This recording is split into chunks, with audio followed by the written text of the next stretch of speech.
Сегодня с утра в такси произошел забавный случай. Я садилась, и водитель посмотрел на то, что у меня в руках, и говорит: девушка, а вы случайно не забыли выбросить мусор? Я посмеялась и затем сказала ему, что это не мусор, это материал для переработки. Я его копила 2 недели, и всему, что есть в этом пакете, можно дать вторую жизнь. Наверное, как вы уже поняли, наш сегодняшний эфир будет посвящен раздельному сбору, а также переработке мусора. Здесь у меня есть различные контейнеры из-под еды, салатов, есть картон. А также я, на удивление для себя, за эти 2 недели накопила очень много вот таких пакетов. Да? Они очень как-то тайно проникают в наши квартиры, и его у меня очень-очень много. А здесь у меня есть бутылки от воды, от различных соков.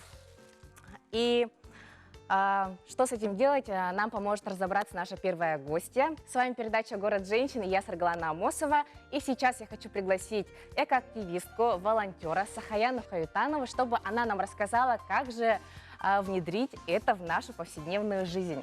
Сахаяна, здравствуй. Здравствуйте.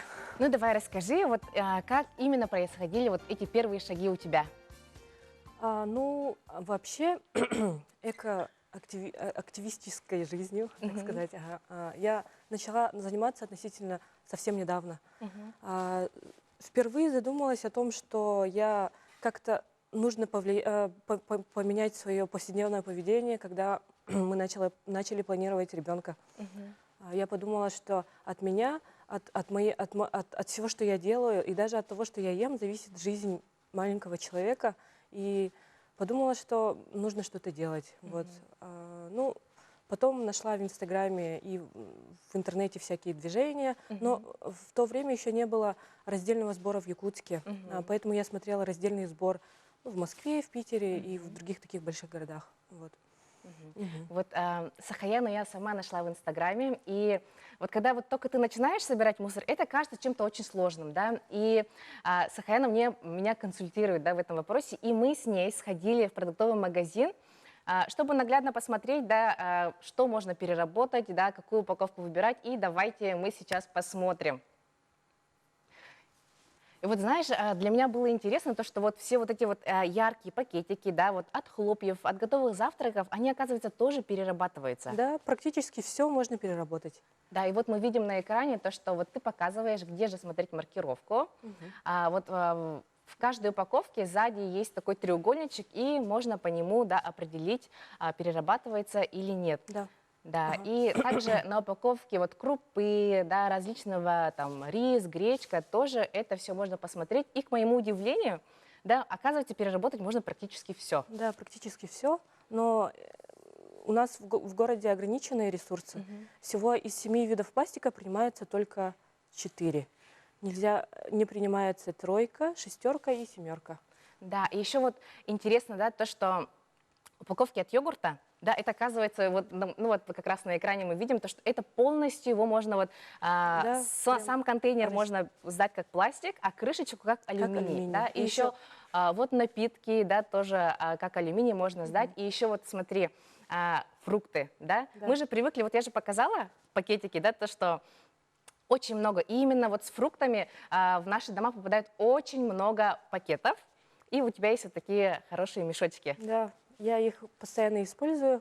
И, кстати, хочу отметить, что эти мешочки не только для покупки фруктов и овощей. Вообще можно даже деликатные вещи стирать, потому что вот они прозрачные, легкие, и вообще можно подо что угодно использовать. Вот когда мы были в магазине, я встретила свою знакомую, и ну, я не могла не спросить, ну вот, что она об этом думает. Давайте послушаем ее. А сейчас я вас хочу познакомить с Надеждой. Она у нас тоже экоактивист. Надежда, здравствуйте. Здравствуйте. Расскажите, пожалуйста, вот какие у вас принципы при выборе продуктов, при выборе там товаров, например, да, от чего вы отталкиваетесь? Но я отталкиваюсь от того, что я обычно, если упаковка, то мне нужна упаковка, которую я могу сдать. Тогда у меня совесть чиста. Как только вы начинаете сортировать мусора становится очень мало.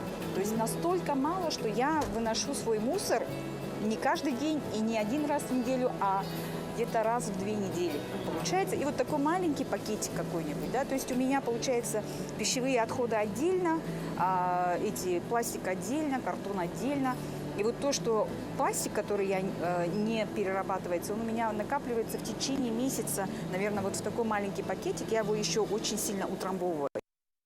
Да, вот я соглашусь с Надеждой, то, что действительно, когда ты начинаешь разделять мусора становится очень мало даже. И давай посмотрим мой мусор и наглядно покажем нашим телезрителям, как его нужно собирать и с чем. Так, вот смотри, у меня за эти 2 недели вот появилась такая большая бутыль, да, дома не было воды, и пришлось вот быстренько сбегать в магазин и купить такую водичку. Это у нас перерабатывается. Да. Маркировку нужно смотреть на дне. Здесь стрелочка. Вот стрелочка, 1 ПЭТ написано, то есть перерабатывается. А когда будем сдавать на переработку, важно, чтобы сполоснуть, потому что на фабриках по переработке там работают люди, и когда там в бутылке что-то прокиснет, они, соответственно, это все будут нюхать. Поэтому если мы заботимся о природе, давайте заботиться еще о других людях. Да. И споласкивать. Обязательно сплющить, чтобы меньше объема. Давай мы прямо сейчас это и сделаем. Вот. Да, правило, да, когда вот вы, сок у вас заканчивается, вы моете бутылочку, и мы выдавливаем из него воздух, да? Сплющиваем. Да, давай отсюда тоже мы сплющим. Да, так уменьшается. Сплющить. И еще обязательно снять такие колечки, и крышки отдельно можно сдать. Тоже отдельно можно. Это вот разные виды пластика, Да, разные получается, виды да? пластика. Хорошо. С пластиком у нас вот понятно, да? И вот смотрите, вот сейчас, скоро будет весна, и наверняка все родители начнут покупать витаминчики. Вот эта упаковка как раз-таки из-под поливитамина. И вот ее тоже можно сдать. Да, ее тоже можно сдать. Обязательно нужно смотреть, чтобы не было какого-то ламинирования. Иногда бывает, что здесь какая-то маленькая пленка, и при надрыве, в принципе, тут видно, что здесь просто бумага, и можно спокойно сдать на переработку. Да, вот. И еще, вот уже мое открытие. Смотрите, вот такие готовые завтраки. Да, мои дети просто обожают. Да, давай покажем, где здесь можно посмотреть. Так, ищем прям... Я нашла. Ага. Вот. Видите, вот тут есть треугольничек. Вот 0,5 pp у нас в городе Якутске его принимает. И чуть позже мы расскажем, куда это можно все сдать. Хорошо. Так, тут еще смотрите, вот есть же такая фасовочная пленка, да, в нее упаковано буквально все в наших магазинах.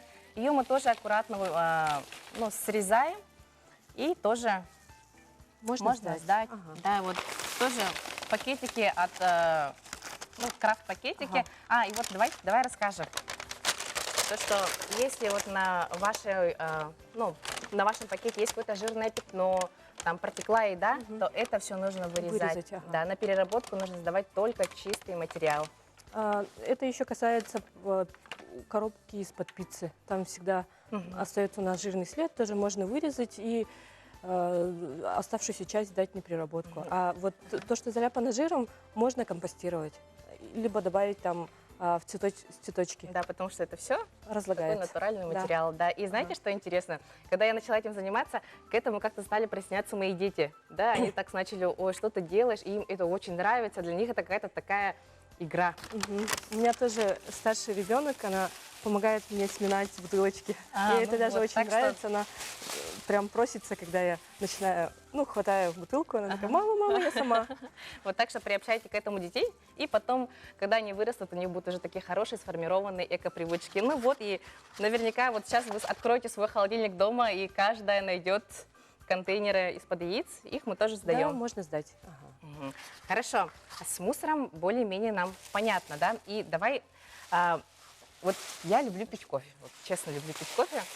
Каждый раз, да, беру вот стаканчики. Да, вот расскажи о своих повседневных привычках, что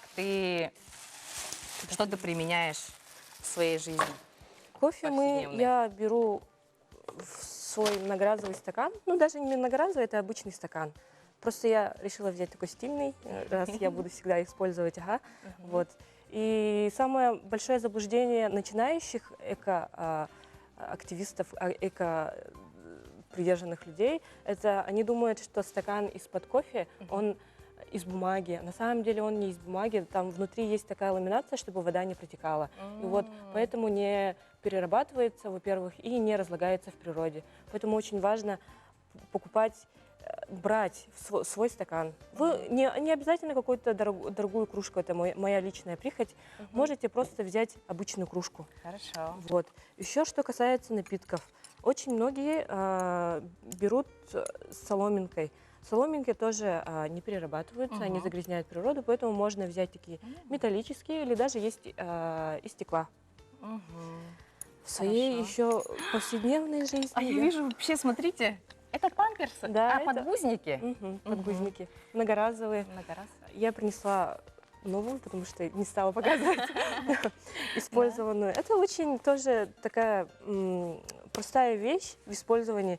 Да, немного нужно привыкнуть, потому что это все равно как бы новая для нас вещь. И плюс немного добавляет хлопот для родителей. Но это сила привычки, я уже привыкла, мы даже ночью уже спим в таком многоразовом подгузнике. Поэтому Хорошо. Хорошо, Сахаина, Очень. спасибо. А вот я хочу рассказать то, что на вот этот раздельный сбор меня сподвигло мое окружение, да, мои подруги. И сейчас я попросила Туяру Алас, чтобы она сняла сюжет о том, как у нее это дома проходит. И давайте мы сейчас это посмотрим.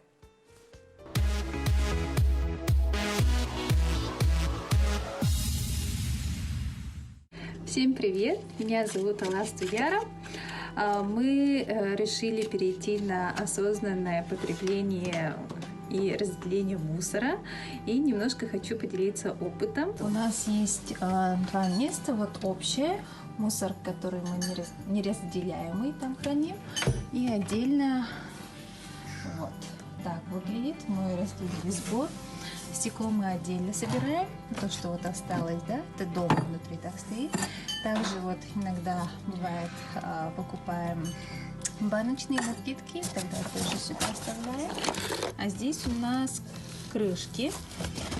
Не скажу, что мы прям очень строго всего придерживаемся, но в целом вот даже упаковки от Макфы, от круп мы тоже сохраняем, да. И у нас там хранятся бумажные и картонный мусор. Так как мы живем в частном доме, нам хорошо вот пока копить мусор. Вот, например, много картона мы собрали и еще соберем, потом их сдадим на переработку. Все, что я коплю у себя дома внутри, потом я выношу и здесь дальше сортирую тоже по направлениям. Вот такой картон, например, мы отдельно тоже сортируем и чисто бумагу. Но какие-то предметы, например, бумагу, которая не очень хорошо сортируется, мы будем сжигать весной.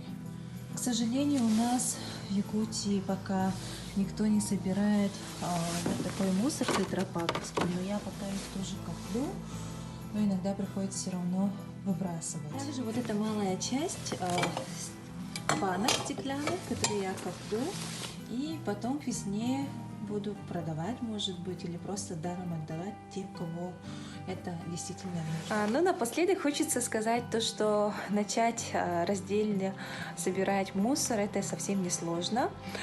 Главное начать хотя бы с крышек, может быть, отказа от каких-либо предметов, таких как ненужные фасовочные пакеты, или собирать хотя бы вот картон, бумагу, разделять, и мусора все равно становится меньше. Например, нас 5 человек в семье, и мы мусор выносим всего 1-2 раза в неделю. Это несортируемый мусор, неполные пакеты.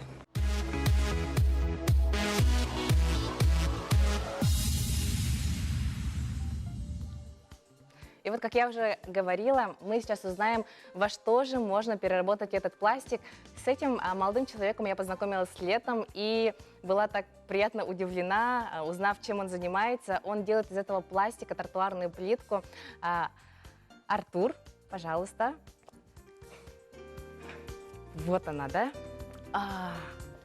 Я хочу прям ее потрогать, это же просто уникально. И она такая увесистая, да? Да. Здорово. В нем 75% песка, основную массу составляет песок, Ага. и 25 примерно процентов пластика, и 1% именно в данной плитке краски, белой краски. Ага, порошковой. Ты студент медицинского института. И вот как ты вот это совмещаешь? И вообще, почему ты начал этим заниматься? Ну, начнем с того, что не я один начал, а нас 4. Ну, я рассказал своему лучшему другу Михаилу Охлопкову то, что есть такая идея. Вообще, где-то лет 5 назад посмотрел ролик на YouTube, где в кустарных условиях, где-то в Африке или в Индии, обычные парни просто брали пластик, любой, сплавляли в обычной бочке над костром просто, а потом замешивали песок, ну, грунт какой-то, и потом просто форму заливали и прессовали, ну, так просто Вот, да, утрамбовывали, тогда- и получалась вот такая плитка. Вот мы видим сейчас на видео, как это происходит. Получается, вы берете пластик, сначала его крошите, да? Да. И вот, да, а потом вот как происходит вообще процесс? Я вот не представляю, как пакет может превратиться в плитку. Вот. А для пакетов у нас есть специальный агрегат, он называется агломератор. Мы, получается, ну, этот, ну, он как сказать, устроен как блендер, как огромный блендер. Просто загружаешь пластик, и он в течение где-то 15-10 минут измельчается и превращается в хлопья. А для, например, твердых пластиков, для бутылок, там, для упаковок разных, у нас есть обычная дробилка, она как ротор там есть, и просто, ну, также измельчается до фракции где-то 5 миллиметров. А потом вот эти хлопья мы можем смешать друг с другом в каких-то пропорциях, можем просто отдельно другую взять, ну, каждую взять, и смешать с песком просто в пропорции по массовой доле. Ну и потом вот эту смесь песчано-пластиковую загружаем в экструдер. Экструдер — это такая печь со шнеком, ну, устроена как мясорубка, короче. Вот так крутится. Вот то, что говорит Шнек, да, вот это все нам непонятно, но когда ты сказал блендер и мясорубка, я думаю, всем стало все понятно. Да, ну вот, если просто так говорить, у нас как бы такая кухня там получается. Вот, прокручивается, и во время кручения там по мере прохождения эта смесь нагревается где-то до 220 градусов. Ну, там можно настраивать в зависимости от пластика и от фракции. Потом в конце уже выходит такая паста горячая, и мы ее берем, она прям на весы падает, отрезаем где-то 3,5 килограмма, и вот эту массу кладем в пресс, и в этом прессе, ну, прессуется, и должна там остывать где-то 2 минуты. 2 минуты. И вот и на выходе мы получаем вот такую плитку. И вот мне интересно, вообще вот где-нибудь она вот выложена, как она вообще себя зарекомендовала в наших-то условиях? Ну, мы начали работать в 2019 году, как бы закупка, вот это все оборудование, это все началось где-то в январе, оформление ИП, там, то да сё, короче, обычная рутина, как бы, да. А потом мы производство начали где-то в середине июля. И где-то проработали 2 месяца, и за все время где-то около 20 тонн переработали, получается. И я забыл вопрос. Ну вот где-нибудь она выложена у нас в Да, вот. республике? Кстати, заказывали Маинские, администрация Маинская заказывала. У них там, ну, облагораживание территории там произошло. И там сделали сквер с мостиком. И вот эта площадь, она нашей плиткой уложена, получается. Да, ну и дальше мы будем, конечно, следить, да, узнавать, как у вас дела, как она себя ведет. И вот расскажи, пожалуйста, вот ты занимаешься таким классным делом, да? Ты чувствуешь себя таким, ну, вы чувствуете себя такими суперменами, да, такими хранителями планеты, например? Вот. Думаю, как бы, ну, это не слишком такое особое важное дело. Ну, конечно, это дело важное, но Это не очень такое... важно, потому что, ну вот, в каком состоянии, да, вот то, что вот нам показывают, какие мусорки, да, как вот природа от этого страдает. Ну, Вот как раз мы видим вот на экране вот эти вот горы прям вот мусора. это наша мастерская, вот это мусорные пятна в океане. Ну, как сказать?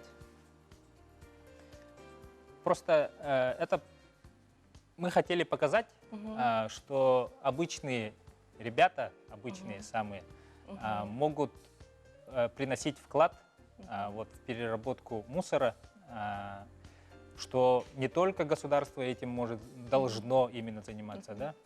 Мы хотели показать то, что обычные студенты, да, вложились, да, какие-то свои сбережения даже вот, пустили, да, на это дело. И ну, сейчас работа идет. Не сказать, что прям мы сейчас... Кстати, вот комментарии были такие, что вот начали перерабатывать, из мусора делают деньги, сейчас через год они будут на крузаках там кататься, на нашем мусоре как бы наживаются, да? Такие комментарии были злобные. Но сейчас я пешком хожу, также с вами вот на автобусе езжу. Ну, таких больших денег это все равно не приносит. Это как бы для нас именно. Это как бы просто хобби. Такая, как сказать, общественная работа наша получается. Вот Артур и вся команда, и друзья Артура, да, большое вам спасибо вот за ваше дело. Вот я вот своими глазами увидела вот эту плитку, да. Я теперь знаю то, что вот какой пластик перерабатывается, да, что можно, и вот даже мне кажется, что у меня даже рука больше не поднимется, взять и выкинуть бутылку, да, вот, например, выкинуть пластик, и вы большие молодцы, что этим занимаетесь, обязательно продолжайте это дело, и, дорогие телезрители, пожалуйста, тоже мы вас призываем это начать. Большое спасибо, Артур, дальнейших тебе успехов. Спасибо.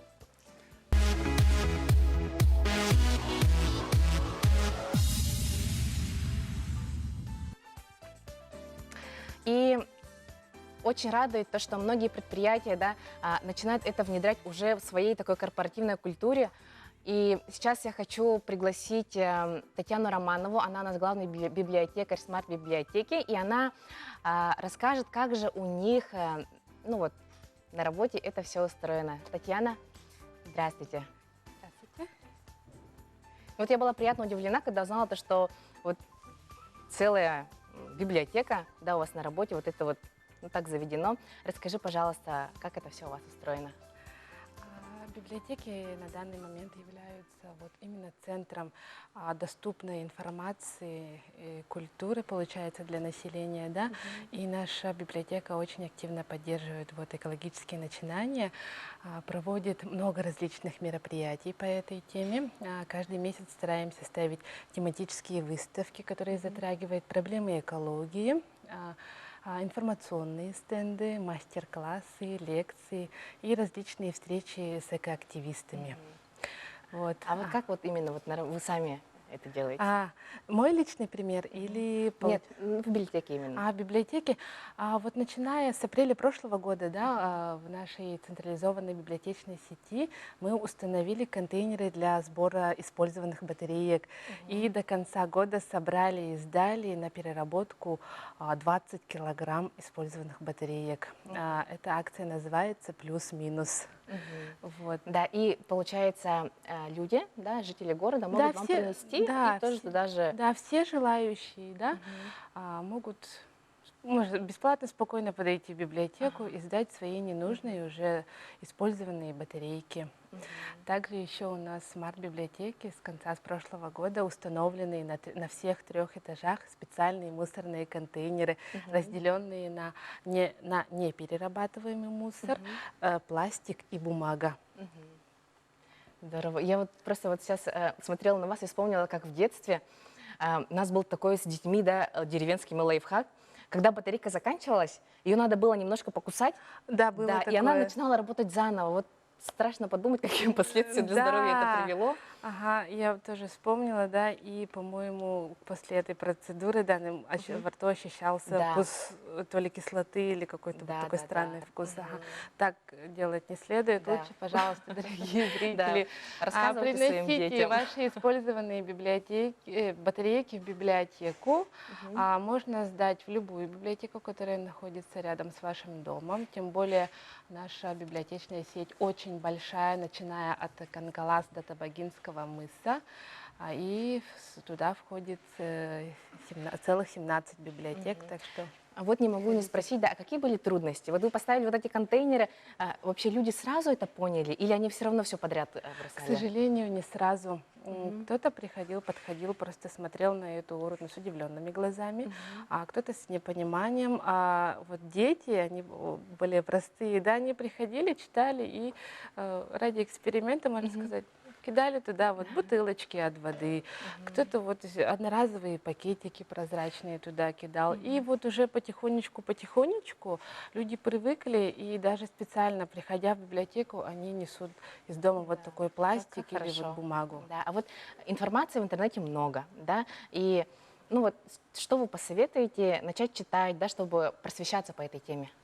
Да, кстати, да, сейчас в интернете, можно сказать, информации очень много, и некоторая информация, она довольно слишком скомканная и недостаточно все Понятно. да, непонятно, и доносит всего лишь только 20 или 50 всего лишь процентов информации. И мы поэтому советуем лучше читать специализированную литературу.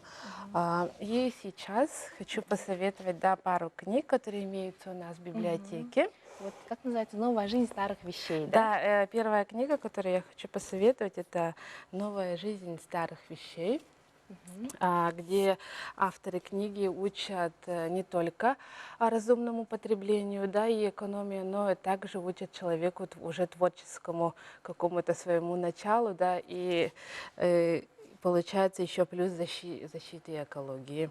Вот, пожалуйста. Книгу также можете найти и в электронном формате Да. на платформе Татьяна, большое вам Литрес. спасибо. Да, сейчас будет короткая реклама, и после рекламы мы продолжим нашу такую полезную и хорошую тему раздельного сбора.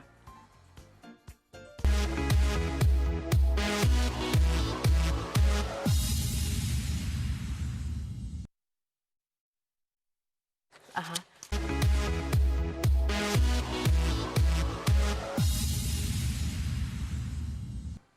Здравствуйте, дорогие телезрители, с вами передача «Город женщин», и сегодня мы говорим о переработке мусора и раздельном сборе. Сейчас у меня в гостях Татьяна Романова, и она нам рассказывает, какую же литературу можно почитать по этой теме. Что же у нас еще есть? Следующая моя книга, которую я хочу порекомендовать, она называется «Год без покупок».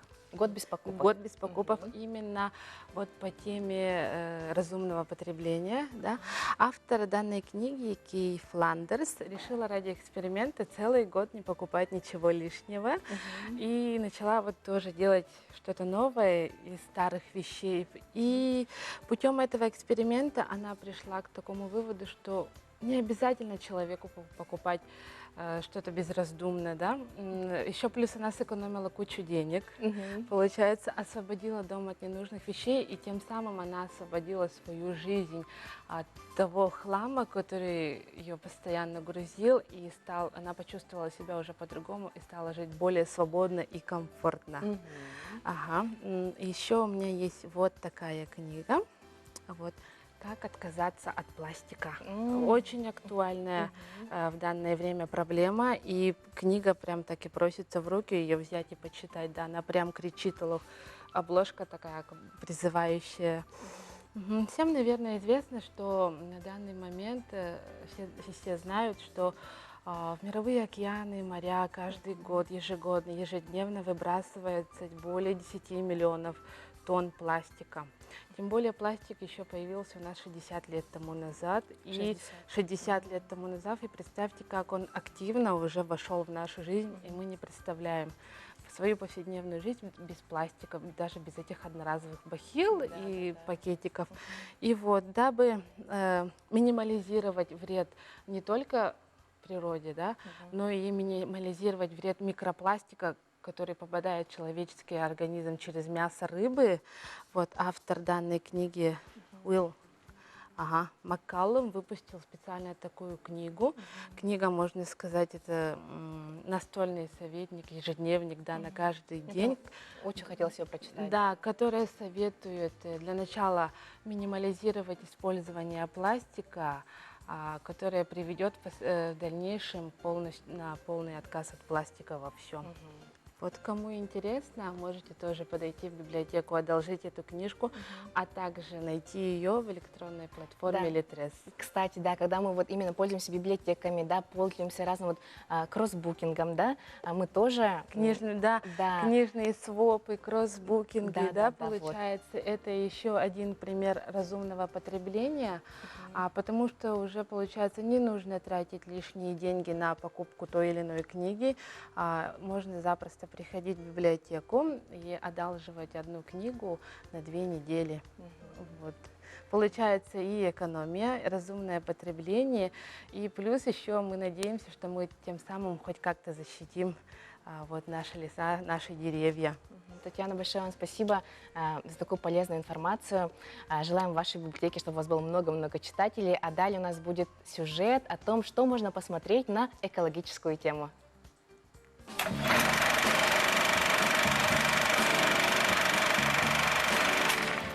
Что посмотреть на выходных, мы с радостью вам расскажем о тех картинах, которые каждая по-своему раскрывает проблемы экологии. Все фильмы из данного списка есть в свободном доступе в интернете. Начнем с потрясающей киноленты 1996 года под названием «Прекрасное зеленое». Неожиданно приятный фильм, который вряд ли был на слуху, но тем не менее достоин вашего внимания. Порой мы, загруженные текучкой повседневности, воспринимаем все, что у нас есть, как данность. Пусть история и немного фантастическая, но она цепляет. Своеобразный французский юмор заставляет обратить внимание на серьезные проблемы экологии и взглянуть на наш мир по-другому. А на очереди завораживающее произведение «Самсара». Данный фильм снимали 5 лет в 25 разных странах. В нем нет привычных нам героев или закадрового текста, объясняющего, что происходит в кадре. Здесь только 2 персонажа – это природа и человек. Вы отправитесь в 1,5-часовое путешествие по самым удивительным местам планеты, на священные земли и в зоны стихийных бедствий, в сердце промышленных объектов и природных чудес. Это необычный и уникальный фильм. Он завораживает и в то же время пугает. Следующая картина была номинирована на «Оскар» как лучшее документальное кино.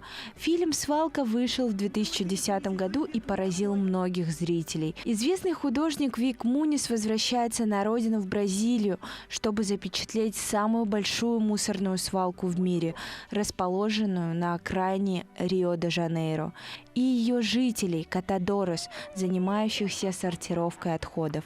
Поначалу Мунис собирался написать серию портретов при помощи мусора, однако его деятельность повлияла на жизнь многих, и этот процесс стоит увидеть. Люк Бессон прославился многими своими картинами, но кинолента «Дом» вызвала настоящую бурю эмоций. Фильм демонстрирует нам красоту планеты и последствия разрушений, нанесенных деятельностью человека. Незаживающие шрамы, нанесенные Земле промышленными производствами, последствия войн, экологических катастроф раскрывают зрителю реальную ситуацию на планете. И по традиции завершаем наш список мультфильмом. И на этот раз советуем посмотреть вместе с ребенком мультик про пчел «Би-муви. Медовый заговор», который затрагивает проблему нарушения экологического баланса. Нам попытались показать, что же будет, если равновесие природы нарушить в одночасье. Тематика пчел крайне увлекательна и интересна. Жизнь одних из самых загадочных насекомых на планете была изящно обыграна. Это история о маленьком отважном герое, который хоть как-то пытается исправить положение. На этом все. Приятного просмотра и берегите природу.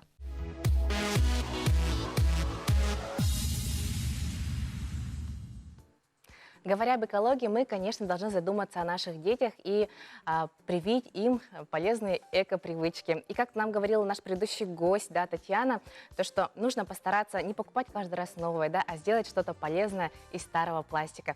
Сейчас моя гостья — это Даяна Жиркова. Она ученица Сахи гимназии, и она делает из старого пластика вот такие красивые украшения. Это все сделано из старых материалов. Вот, покажи. Это из пластика вырезаем вот здесь.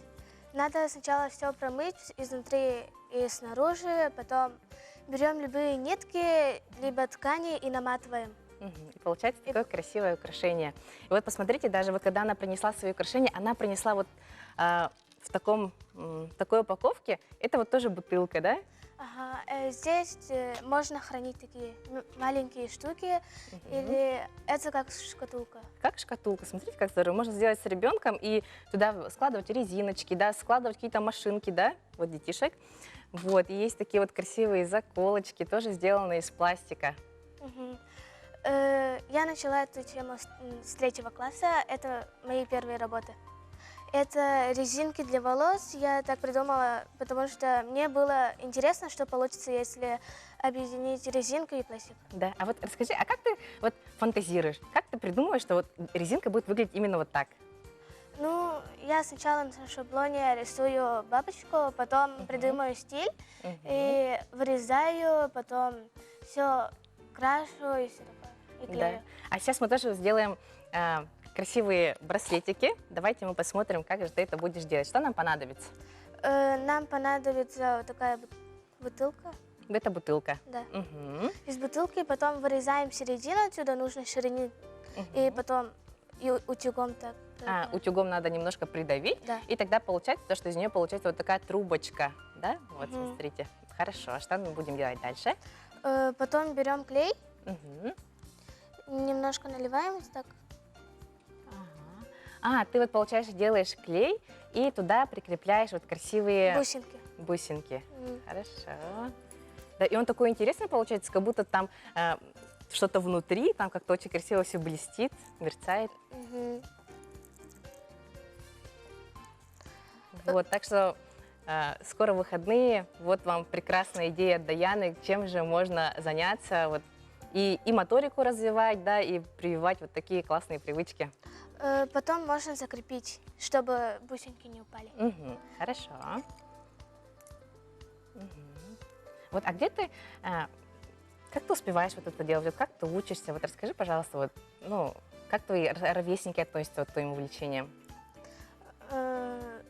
Когда я была в 4 классе, они просили сделать мне такие украшения, и я делала. Да? И им нравилось. Да, ну вот видите, какое хорошее у нас поколение растет. Я прям рада и сегодня весь эфир, то, что вот дети, наоборот, это поддерживают, да. Вот, наверное, это еще можно продавать. Так.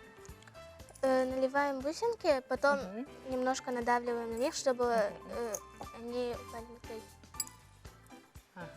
Ну, потом вот так по кругу все делаем. Полностью все заполняем бусинками. Очень красиво получается, да? Или же можно сделать из ткани. Из ткани? Да. Да, давай покажи, как из ткани можно. Вот посмотрите, это вот уже готовые, просто, мне кажется, суперские браслетики. Вот готовые уже. Ну, здорово прямо. Можно, наверное, сделать бусы, браслеты, а сережки такие красивые будут, да, вот если вот так вот все. Ну, и это очень модно, потому что эко-тренд, да, это вот... И также это сделано руками. Все очень здорово. Так, вот ты взяла, намазала клеем основу. Кончик, потом вот так наматываем просто. Берем ленточку и наматываем на нее. Это вешалка. Здесь Вешалка? Да. Ух ты! Там можно, ну, сережки ложить. Вот так мы вот можем повесить на крючок и сюда уже вешать свои там сережки, да, те же браслетики. Так здорово. А смотри, а я еще вижу, вот у тебя есть такая интересная... Вот это что? Это панели для детей. Для детей. Это из влажных салфеток. Да, вот вы узнали, да, то, что во влажных салфетках есть вот такая крышечка, да, ее вот мы открываем и достаем салфетку, получается, да. И, ну, кстати, вот такие салфетки, они не перерабатываются, и можно хотя бы взять крышечку и тоже вот так вот взять ее, приклеить. И получается тут какие-то вот сюрпризы, да, для детей? Здесь дети учатся цифрам и цветам. Здесь можно спросить, какой это цвет, либо сколько здесь кружочков. Да, классно. Здорово, да? Вот. Вот, а ты это сама придумаешь или тебе помогают родители? Сначала в 3 классе мне помогали родители, ну и потом я дальше сама начала придумывать, смотреть, как разные люди делают, и решила тоже что-то новое сделать. Да, какая ты молодец, Даяна. Вот, пожалуйста, вот продолжай этим заниматься, да, ты вдохновила наверняка сейчас очень много наших телезрителей. А далее будет короткая реклама, оставайтесь с нами.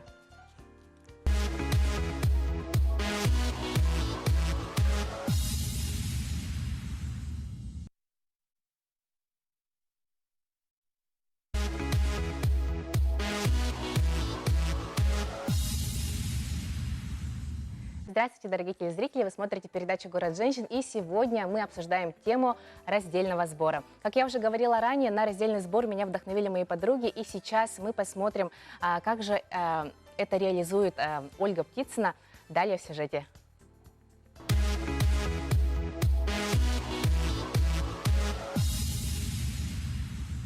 Всем привет! Меня зовут Ольга Птицына, я многодетная мама. Новый год мы встречали в Таиланде, и с 1 января 2020 года во всем королевстве Таиланда перестали продавать пакеты.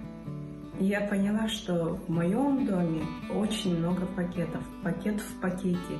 И я подумала, что в нашем доме мы тоже должны разделять мусор, чтобы сдавать его на переработку.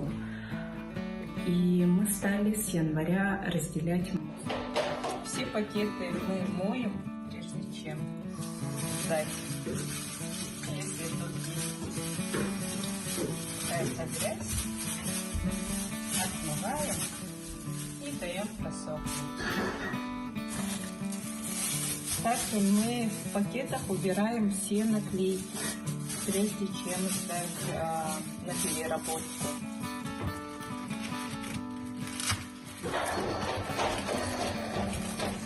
От яичных ячеек тоже убираем пакеты. Здесь все чисто, наклеек нет.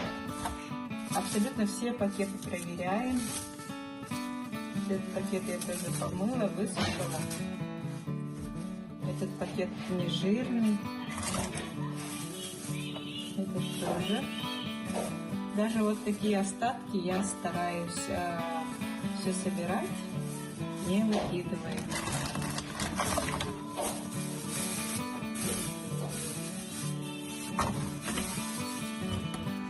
Картон, который мы собираем для переработки, прежде чем положить, все вот так вот утрамбовываем. Убираем также все наклейки, которые есть.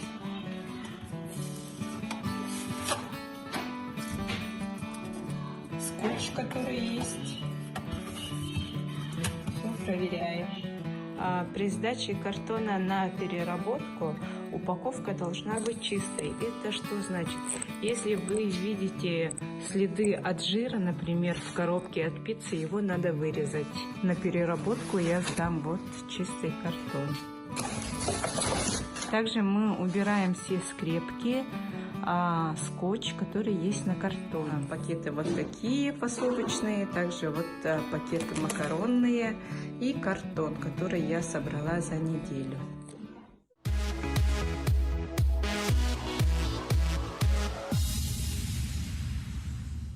Вот так все это хранится. И знаете, вот признаюсь честно, сначала я подумала то, что, о боже, весь этот мусор нужно хранить дома, да, но я потом поняла такую философию, то, что когда ты начинаешь вот сортировать мусор, тебе хочется уже привести в порядок всю свою жизнь и даже вот то, что у тебя в шкафах находится. И в этом нам поможет Сардана Неустроева, домохозяйка, мама. Она покажет, как же сложить так вещи, чтобы они занимали гораздо меньше места. Сардана, здравствуй. Вот я знаю, ты тоже экоактивистка, да? И вот сейчас наш эфир уже скоро заканчивается, и мне хочется, чтобы он максимально полезным, и мы не затронули тему маркировок. Давай ты вот нам сейчас поможешь. Вот, допустим, посмотрим, да, где же мы смотрим маркировку. Где внизу упаковки есть вот такой треугольничек, видите? И, допустим, здесь написано ПП и 0,5. Это вот то, что можно переработать, да? Что у нас в Якутске можно вот так собирать, и вот это можно переработать? Любую такую упаковку, где есть маркировка. При покупке товаров необходимо просматривать маркировку, потому что всегда есть выбор. Ну, если вам попались макароны с упаковкой, которые не подлежат переработке, лучше выбрать такие. Да, давайте мы вот скажем для людей, которые вообще не в теме, да, как говорится. У нас дается маркировка 0,5, а также ПП так. 0,5, ПЭТ-1. Да. ПЭТ-1. Вот тут написано просто ПП, видите, вот в треугольнике, она тоже сдается. Угу. Так, и смотрите, вот бутылка, да? Тоже, как мы понимаем в бутылке, то, что здесь у нас есть тоже треугольник, и здесь написано ПЭТ. Тоже сдается. Да, это вот тоже она у нас перерабатывается. А ты можешь вот сказать именно ту маркировку, которая вообще не сдается у нас? Какие номера? ПВХ. ПВХ. Ну, так, ПП-6. ПП-6, да. Ну, у нас, по крайней мере, не сдается. Вот, но их желательно не приобретать. Не приобретать. Вот ПП-6, вот как вам объяснить? Это вот такой пластик, который такой тоненький и хрустит. Да? Вот он не перерабатывается. И вот смотрите, вот просто, когда вы приходите в магазин, да, вы можете просто вот смотреть маркировку и стараться не приобретать тот товар, где маркировка, которая не сдается. Вот у нас очень много вот как раз-таки маркировки под номером 6. Да, службы доставки. Да, это вот все, вот это, к сожалению, не перерабатывается. Да, вот эти вот контейнера, их тоже надо смотреть, да, это, вот, допустим, вот этот контейнер, он хороший, да, то, что тут именно написано ПП. Вот 6 не сдается, еще у нас какие не сдаются? Так, точно сейчас не вспомню. Вот, по-моему, вот СИПП, он тоже как-то вот... СИПП — это вторично уже переработанный тоже переработан, пластик, да. Поэтому не сдается. Хорошо. Давай мы уже перейдем к теме вот нашего организации пространства, да, нашего порядка. Давай посмотрим, иди сюда. Подойдем к нашей стойке. Вот Сардана принесла с собой вот такие контейнеры. Да, и давай мы посмотрим. Вот кажется, что это такие 3 маленькие коробочки. И давай посмотрим, что же в них поместилось и каким образом ты это сделала. С чего мы начнем? Ну, наверное, с полотенец. Это мои полотенца для лица, для рук. Сразу покажу, да, как сложить. Конечно, да. Вот прям смотрите, сейчас будет подробная инструкция. Так, чтобы сложить полотенце, складываем, загибаем угол, переворачиваем, складываем вдвое и... Я хочу тоже попробовать. Да, конечно. Так. Давайте мы такое берем. Так, ты сделала вот так. Вот так. Перевернула. И вот это ты куда унесла? Вот сюда? Да. Ага, вот. Получилось так. И с этого краешка, да? Теперь крутим в рулон. Крутим в рулон. Ой, здорово. Крутим. Это достаточно легко, можно приноровиться сразу. Да, кстати, можно приноровиться сразу. Вот расскажи, а почему вот ты вдруг начала вот так? У меня, допустим, может так лежать, например. Вот как ты начала интересоваться этой темой? Я родила в 2018 году, и после этого я начала думать, что нужно прививать ребенку с рождения, с пеленок, грубо говоря, порядок и вообще вот, экологию, чтобы любил, да. Вот. И так вот ты начала, да? Хорошо, вот есть вот такие еще контейнеры у нас, да? Мы видим фотографии, как у тебя дома такой идеальный порядок. Ух ты! Вот, и вот это существенно экономит место у тебя? Да, существенно, если тем более у людей мало пространства, то лучше, конечно, все слаживать в такие ящики. Можно все базовые вещи сложить в одно место и хранить. Ну, это, наверное, надо запомнить, где что лежит, да, хорошо? А ты такая, где же там моя красная футболка? И ты ищешь по рулончикам. Хорошо, так, это у нас тоже полотенце. Да. Мне вот это вот просто, смотрите, как это красиво. Это просто рай для перфекциониста, посмотрите. Так, и что у нас здесь есть и как сложено? Давай посмотрим. Тут есть джинсы. Давай, покажи, как ты складываешь джинсы. Вот такие стандартные джинсы. Да, обычные джинсы. Как мы Начинаем. делаем? Подгибаем сверху. Мгм. Вот эту наполовину, Наполовину. эту часть сгинаем. Сгинаем, да, чтобы все было одинакового размера, да? Подгибаем. И, ну, вы можете смотреть, конечно, по своим стандартам. Ну, размеры все разные. И все. А вот как ты с маленьким ребенком это все успеваешь вот так складывать все? Во время дневного сна Да, и обычно. Да, и смотрите, вот интересно, она все складывает, как этот в книге, как Мари Кондо. Да, Да, Мари Кондо. вертикальное хранение, и так вот, вот смотрите, вот это вот вообще супер. Это носки. Покажи мне, я очень люблю вот носки, только у меня получается вот больше места не занимают. Так, как я складываю носки? Мгм. Когда носки постирались, обязательно необходимо их компактно Да, и вот смотрите, таком вот виде получается один ниже. высушить. Ага. Ага. Мгм. Затем мы так снизу, вот тоже вот так подгибаем и снизу начинаем крутить, да? Да. И верхний у нас остается кармашком, я Да. поняла. И потом вот так. А вот, Нет, допустим, ты вот вот так все сложишь, да, много-много все сложишь, а потом как ты отличаешь, допустим, белье от носков, например? Ну, потому что они сложены в разных ячейках. Ты по ячейкам запоминаешь, ну да? и трусы, например, тоже складываются по-другому. Вот, например, шорты, Ага. они короткие, я хочу показать. Да. Вот эта система, она у тебя в голове, и вот ты вот начинаешь, и это все, руки прямо сами так все так. Да, уже на автомате. Это шорты. Шорты. Вот. Мгм. Вот. Вот таким вот образом простым. И получается нижнее белье точно так же. Точно так же. складывается. Так, вот скоро у нас закончится зима, да, и мы знаем то, что очень много места занимает именно зимние вещи. И давай мы волшебным образом вытаскиваем наш пуховик, да-да-да, пуховик в студии. Вот, ну вот это вот стандартная такая куртка наша зимняя, да, и как же можно сложить, чтобы в шкафах стало меньше Ну, занимать? я складываю таким образом. Мгм. Обязательно все нужно распределить. Ага. Так, ну, пуховик у нас достаточно объемный. Думаю, это у всех. Мгм. И Да, все и вот сворачиваем в рулон. в рулон. И заметьте, то, что это мы делаем вот с внутренней стороны, чтобы он был Не пачкать. не пачкать, да? Да. И тоже, смотрите, та же система, как с джинсами, да? Вот только мы все берем и заворачиваем в капюшон. Заворачиваем капюшон. Да. Вот так. Таким вот Здорово. образом получается компактный шарик. Мгм. Вот, смотрите, как у меня столько места занимают мои джинсы. Да. Так, здорово, классно. И вот расскажи, что принесло в твою жизнь именно когда ты начала вот так вещи сортировать, да, вот. Ну, вообще, во-первых, конечно, порядок.